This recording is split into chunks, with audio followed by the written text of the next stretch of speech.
Lakshman Rock. Lakshman Rock.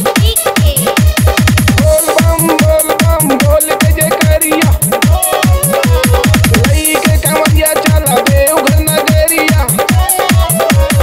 बोल बम बोल के जय करिया, लई के कमरिया चला देवघर नगरिया। झूम झूम मचा छम छम।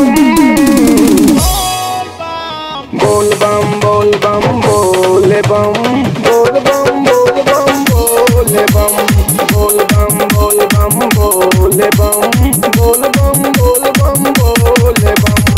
आगे अलिया अलिया अलिया अलिया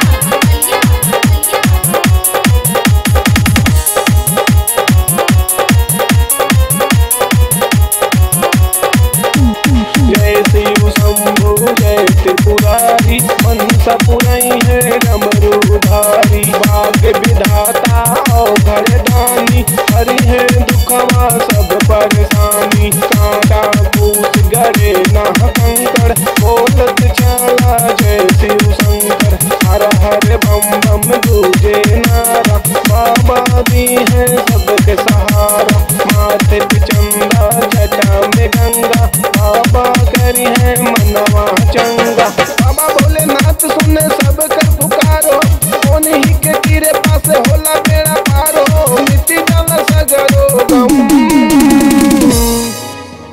बोल बम बोले बम, बोल बम बोले बम, बोल बम बोले बम, बोल बम बोले बम, बोले बम, बोल बम बोले बम, बोले बम। Lakshman Rock. Lakshman Rock. Lakshman Rock. Lakshman Rock. अलिया अलिया अलिया अलिया अलिया महिमा इनकर सब ही गावे, मन के मुरदिया अपने पावे। स्वर्ग से सुंदर बाबा धाम, बने न जहाँ सब कर काम। हर हर बम बम बोलत चला, श्रद्धा से सब दौलत चला।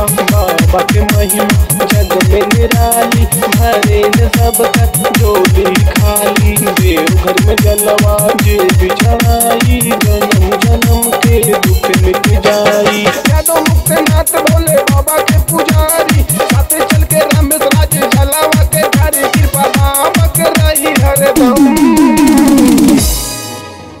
बोल बम बोले बम, बोले बम बोले बम, बोल बम बोले बम, बोल बम बोले बम, बोले बम, बोल बम बोले बम, बोले बम। Mobile number 7860104091।